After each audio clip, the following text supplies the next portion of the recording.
നിരന്തരമായി കൂട്ടക്കുരുതി കഴിക്കപ്പെടുന്ന ഭയാനകമായ സാഹചര്യം തടയാൻ നൈജീരിയയിലെ ഭരണാധികാരികൾ തയ്യാറാകാത്തയിടത്തോളം നൈജീരിയയിലെ ക്രൈസ്തവ സമൂഹം ഇസ്ലാമിക തീവ്രവാദികളാൽ കൊല ചെയ്യപ്പെടുന്ന അവസ്ഥ തുടരുക തന്നെ ചെയ്യും.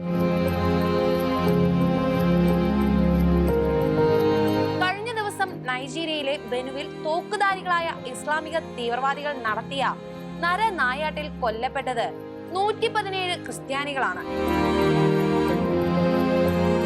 മനുഷ്യാവകാശങ്ങൾക്ക് വേണ്ടി പൊരുതുന്ന അന്തർദേശീയ സർക്കാരിതര സംഘടനയായ ആംനസ്റ്റി ഇന്റർനാഷണൽ ആണ് ക്രൈസ്തവർ കൂട്ടക്കൊല ചെയ്യപ്പെട്ട ഈ ദുരന്തത്തെ കുറിച്ചുള്ള വിവരങ്ങൾ ആദ്യം പുറത്തുവിട്ടത്. കഴിഞ്ഞ വെള്ളിയാഴ്ച രാത്രി ആരംഭിച്ച ആക്രമണം ശനിയാഴ്ച പുലർച്ചെ വരെ നീണ്ടു നിന്നുവെന്നും കൊല്ലപ്പെട്ടവരെ കൂടാതെ നിരവധി പേർക്ക് പരിക്കേറ്റുവെന്നും നിരവധി പേരെ കാണാതായെന്നും എക്സ് സോഷ്യൽ മീഡിയയിൽ പങ്കുവച്ച കുറിപ്പിലൂടെ ആംനസ്റ്റി ഇന്റർനാഷണൽ വ്യക്തമാക്കിയതോടെയാണ് നോർത്ത് സെൻട്രൽ നൈജീരിയയിലെ ഗുമാ പ്രവിശ്യയിലെ ഒരു ഗ്രാമത്തിൽ നടന്ന ഈ ക്രൈസ്തവ കൂട്ടക്കുരുതിയുടെ ഭീകരത ലോകമറിയുന്നത്. അത്യന്തം ഭീകരമായ ഈ അക്രമം നടന്ന സമയത്ത് ഇതിന്റെ പിന്നിൽ ആരാണെന്ന ചോദ്യത്തിന് ഉത്തരം ആംനസ്റ്റിയുടെ റിപ്പോർട്ടിൽ വ്യക്തമല്ലായിരുന്നു. എന്നാൽ ബൊക്കോ ഹറാം, ഫുലാനി, ലഗുരാവ എന്നീ നാമധേയങ്ങളിൽ അറിയപ്പെടുന്ന ഇസ്ലാമിക തീവ്രവാദ സംഘടനകൾ കാലാകാലങ്ങളായി ക്രൈസ്തവ സമൂഹത്തെ കൊന്നു തള്ളിക്കൊണ്ട് നൈജീരിയയിൽ ഇസ്ലാമിക അജണ്ടകൾ നടപ്പിലാക്കുവാൻ ശ്രമിക്കുന്നതിനാൽ ഇവിടെയും കൊല്ലപ്പെട്ട ക്രൈസ്തവരുടെ ഘാതകർ കേവലം തോക്കുധാരികളാണെന്ന് പറഞ്ഞ് സാമാന്യവൽക്കരിക്കാനാകില്ല. ഇസ്ലാമിക തീവ്രവാദികൾ തന്നെയാണ് ഇതിന്റെ പിന്നിൽ പ്രവർത്തിച്ചിരിക്കുന്നതെന്ന് വ്യക്തമാണ്. പരമ്പരാഗത ഗോത്ര വിഭാഗങ്ങളും ക്രൈസ്തവരും ഭൂരിപക്ഷമായിരുന്ന നൈജീരിയയിൽ ആസൂത്രിതമായ അജണ്ടകളിലൂടെ ഇസ്ലാമിക സമൂഹം വർദ്ധിച്ചു പെരുകി ജനസംഖ്യയുടെ പകുതിയോളം എത്തിയപ്പോഴായിരുന്നു അവരുടെ സംഘബലം പ്രദർശിപ്പിച്ചുകൊണ്ടുള്ള ക്രൈസ്തവ പീഡനങ്ങളും ആക്രമണങ്ങളും പതിവായത്. നൈജീരിയയിലെ മതപരമായ അക്രമം എന്ന് പറയുമ്പോൾ തന്നെ വ്യക്തമാകുന്നത് അവിടുത്തെ മുസ്ലിം തീവ്ര വിഭാഗങ്ങൾ ക്രിസ്ത്യാനികൾക്ക് നേരെ നടത്തുന്ന ആക്രമണങ്ങൾ തന്നെയാണ്. അത് 3/4 നൂറ്റാണ്ടുകൾക്കപ്പുറത്ത്, കൃത്യമായി പറഞ്ഞാൽ 1953 മുതൽ ഇത്തരം ഒറ്റപ്പെട്ട ആക്രമണങ്ങൾ നടന്നിട്ടുണ്ടെന്ന് വ്യക്തമായിട്ടുണ്ട്. അത് പെരുകി ഇപ്പോൾ ക്രൈസ്തവ വംശഹത്യ എന്ന നിലയിലേക്ക് എത്തിച്ചേർന്നിരിക്കുകയാണ്. ഇപ്പോൾ അത് പ്രധാനമായും കൊടുമ്പിരിക്കൊണ്ടിരിക്കുന്നത് ക്രിസ്ത്യൻ ഭൂരിപക്ഷ മേഖലയായ തെക്കൻ നൈജീരിയയിലാണ്. ക്രിസ്ത്യൻ ഭൂരിപക്ഷമായ ദക്ഷിണ നൈജീരിയക്കെതിരെ ഇസ്ലാമിക ഭൂരിപക്ഷമായ വടക്കൻ നൈജീരിയ കേന്ദ്രമായി ഒരു ഇസ്ലാമിക രാഷ്ട്രം സ്ഥാപിക്കുക എന്ന ലക്ഷ്യത്തോടെയുള്ള ബൊക്കോ ഹറാം തീവ്രവാദികൾ നയിച്ചുകൊണ്ടിരിക്കുന്ന കലാപവും അതിന് ചുവടുപിടിച്ചുള്ള ആക്രമണങ്ങളുമാണ് ഏതാനും വർഷങ്ങളായി നടക്കുന്നത്. എന്നാൽ ഇപ്പോൾ ഫുലാനി തീവ്രവാദി കൂട്ടങ്ങൾ ക്രൈസ്തവ പ്രദേശങ്ങൾ കീഴടക്കാൻ ക്രൈസ്തവരെ കൂട്ടക്കൊല ചെയ്ത് നരവേട്ട തുടരുകയാണ്. നിശബ്ദ വംശഹത്യ എന്നറിയപ്പെടുന്ന ഇത്തരം കൊലപാതകങ്ങൾ 21ാം നൂറ്റാണ്ടിന്റെ ആരംഭം മുതൽ ഇപ്പോഴും തുടരുകയാണ്. ഇതുവരെ ലക്ഷക്കണക്കിന് നൈജീരിയൻ ക്രിസ്ത്യാനികളെയാണ് ഇസ്ലാമിക തീവ്രവാദികളായ ബൊക്കോ ഹറാമും ഫുലാനികളും കൊന്നു തള്ളിയത്. അതിന്റെ ഏറ്റവും ഭീകരമായ ഒരു വേർഷനുകളിൽ ഒന്നാണ് കഴിഞ്ഞ വെള്ളിയാഴ്ച ബെനുവിൽ അരങ്ങേറിയത്. തെക്കൻ നൈജീരിയയിലെ ബെനുവിൽ ദിവസേനയെന്നോണം ഉണ്ടാകുന്ന ക്രൈസ്തവ സമൂഹത്തിന്റെ രക്തച്ചൊരിച്ചിലുകൾ അവസാനിപ്പിക്കാൻ നൈജീരിയൻ അധികാരികൾ തയ്യാറായില്ലെങ്കിൽ ക്രൈസ്തവ വംശഹത്യ എന്ന ഇസ്ലാമിക തീവ്രവാദി അജണ്ട തന്നെയായിരിക്കും അവിടെ നടപ്പിലാകാൻ പോകുന്നത്. ക്രൈസ്തവ സമൂഹത്തിന്റെ സുരക്ഷയ്ക്കായി സർക്കാർ രാജ്യത്ത് നടപ്പിലാക്കിയെന്ന് അവകാശപ്പെടുന്ന സുരക്ഷാ നടപടികൾ ഫലപ്രദമല്ലെന്ന് കാണിക്കുന്നതാണ് ബെനുവിലെ എലവാട്ടയിൽ നടന്ന ഈ അക്രമ സംഭവം. ഇസ്ലാമിക ഭീകരർ കുടുംബങ്ങളെയെല്ലാം മുറികളിൽ പൂട്ടിയിട്ട് കത്തിക്കുകയായിരുന്നു.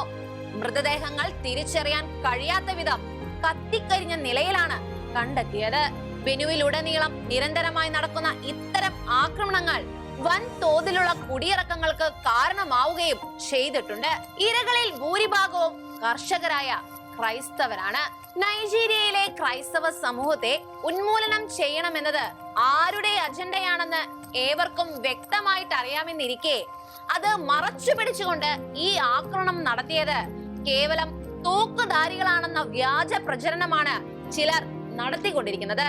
ചില നാളുകൾക്കപ്പുറത്ത്, കൃത്യമായി പറഞ്ഞാൽ 2022 ഇതുപോലെ ഒരു ജൂൺ മാസത്തിൽ പെന്തക്കോസ്ത തിരുനാൾ ആഘോഷവുമായി ബന്ധപ്പെട്ട് നൈജീരിയയിലെ ഒണ്ടോറോ രൂപതയിലെ സെയിന്റ് ഫ്രാൻസിസ് സേവ്യർ ഓവോ കത്തോലിക്ക പള്ളിയിൽ വിശുദ്ധ കുർബാനയിൽ പങ്കെടുത്തുകൊണ്ടിരുന്ന 50ഓളം ആളുകളെയാണ് ഇതുപോലെ തന്നെ തോക്കുധാരികളായി വന്ന ഇസ്ലാമിക തീവ്രവാദികൾ സ്ഫോടനത്തിലൂടെയും വെടിവെപ്പിലൂടെയും കൊന്നൊടുക്കിയത്. അന്ന് മരിച്ചവരിൽ കൊച്ചുകുട്ടികളും സ്ത്രീകളും ഉൾപ്പെട്ടിരുന്നു. ഈ അക്രമത്തിന് ശേഷം 1 വർഷം കഴിഞ്ഞാണ് ആ ദേവാലയം തുറന്ന് വിശുദ്ധ കുർബാന അർപ്പണം നടത്തിയത്. ആ ആക്രമണത്തിന്റെ അടുത്ത ദിവസങ്ങളിൽ തന്നെയായിരുന്നു പ്രവാചകൻ എന്ന് ആരോപിച്ച് ക്രിസ്തീയ പെൺകുട്ടിയായ ദെബോറ സാമുവൽ എന്ന +2 വിദ്യാർത്ഥിനിയെ അതിക്രൂരമായി തല്ലിയും കല്ലെറിഞ്ഞും കത്തിച്ചും സ്വന്തം സഹപാഠികൾ തന്നെ കൊലപ്പെടുത്തിയത്. ഇതൊക്കെ കൊണ്ട് തന്നെ കൊല്ലപ്പെടുന്നത് ക്രൈസ്തവരാണെങ്കിൽ അതിന്റെ പിന്നിലെ കറുത്ത കരങ്ങൾ ആരുടേതാണെന്ന് അറിയുന്നതിനുള്ള ഉത്തരവും വ്യക്തമാണ്. ഈ ആക്രമണത്തിന്റെ ഉത്തരവാദിത്തം ഏറ്റെടുത്ത് ആരും രംഗത്തെത്തിയിട്ടില്ലെന്നും നൈജീരിയയുടെ വടക്കൻ മേഖലകളിൽ ഇത്തരം ആക്രമണങ്ങൾ സർവ്വസാധാരണമാണെന്നും പ്രദേശത്ത് ഭൂമിയെയും വെള്ളത്തിനെയും ചൊല്ലി കന്നുകാലി വളർത്തുന്നവരും കർഷകരും തമ്മിൽ നിരന്തരം ഏറ്റുമുട്ടലുകൾ ഉണ്ടാകാറുണ്ടെന്നും പറഞ്ഞ് ഈ ഭീകരമായ വംശഹത്യയെ സാമാന്യവൽക്കരിക്കാനുള്ള ഹീനമായ ശ്രമങ്ങളാണ് ഇപ്പോൾ നടന്നുകൊണ്ടിരിക്കുന്നത്. കഴിഞ്ഞ മാസവും ഇത്തരത്തിൽ തോക്കുധാരികളുടെ ആക്രമണം ഉണ്ടാകുകയും 20 പേരോളം മരിക്കുകയും ചെയ്തിരുന്നു. ഇസ്രായേൽ ഹമാസ് യുദ്ധം നടക്കുന്നതിനാൽ മാർക്കറ്റിംഗ് മാത്രം ലാക്കാക്കി ഫലസ്തീൻ പോസ്റ്റുകൾ ഇട്ട് മനുഷ്യത്വത്തെ കുറിച്ച് വാചാലരാകാനാണ് ചിലർക്ക് വല്ലാത്ത ആവേശം. എന്നാൽ നൈജീരിയയിൽ ഫുലാനി ബൊക്കോ ഹറാം തീവ്രവാദികളിൽ ക്രൈസ്തവർ കൂട്ടമായി വധിക്കപ്പെടുമ്പോൾ അവർ പുലർത്തുന്ന ഗുരുതരമായ മൗനത്തിന്റെ ലക്ഷ്യം തീവ്രവാദത്തെ വെള്ളപൂശുകയും ജിഹാദിനെ മഹത്വപ്പെടുത്തുകയും ചെയ്യുക എന്നത് മാത്രമാണ്.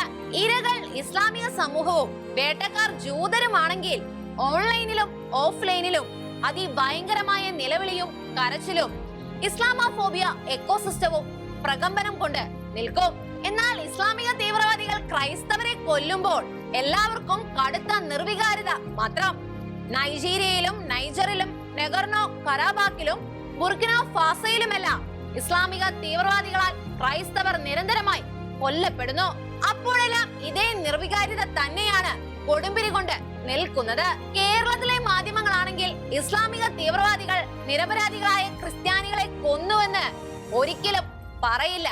കാരണം കേരളത്തിലെ ക്രിസ്ത്യാനികൾക്ക് പോലും ഇത് വലിയ സംഭവമായിട്ട് തോന്നുന്നില്ലെങ്കിൽ ആസൂത്രിത അജണ്ടകൾ നടപ്പിലാക്കാൻ ഇറങ്ങിയവർക്ക് എന്തും പറയാൻ മടിയുണ്ടാകില്ലല്ലോ. ആരാണ് കൊന്നതെന്നോ ആരെയാണോ കൊന്നതെന്നോ പറയാൻ പേടിക്കുന്ന മാധ്യമങ്ങൾ എന്ത് സത്യമാണ് ലോകത്തിന് വിളമ്പി കൊടുക്കുന്നതെന്ന ചോദ്യം ഉത്തരമില്ലാതെ ശേഷിക്കുകയാണ്. പരസ്യത്തിന്റെ പിൻബലത്തിൽ മാധ്യമസേവ നിവർത്തിക്കുന്നവർക്ക് ഉദരപൂരണം പ്രതിസന്ധിയായി തുടരുന്ന കാലത്തോളം അവർ മാധ്യമ പ്രതിബദ്ധതയെ ചവിട്ടി മെതിച്ചുകൊണ്ട് ഭീകരതയ്ക്ക് വെള്ളപൂശുക തന്നെ ചെയ്യും.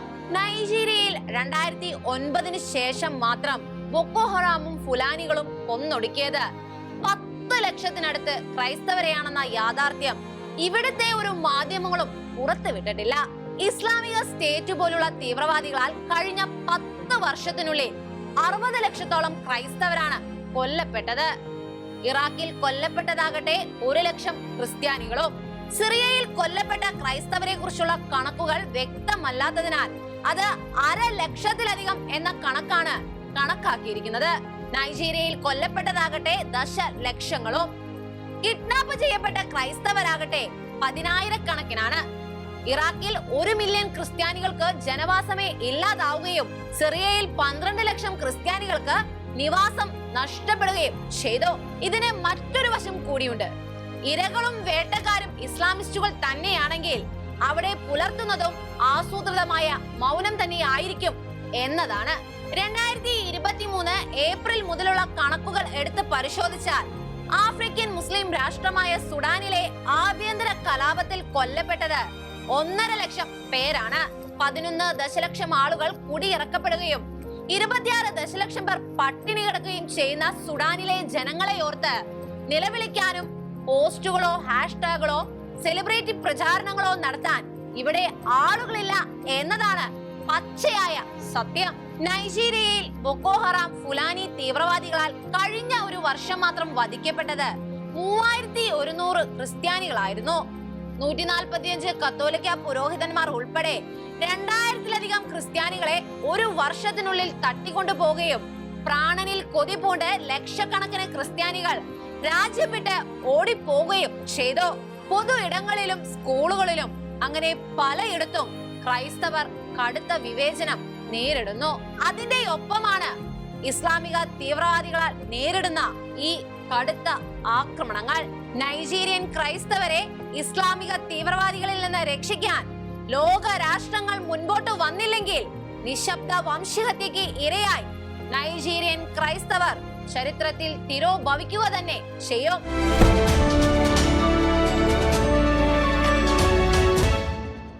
വാർത്തയിലെ സത്യവുമായി ഇനി അടുത്തയാഴ്ച.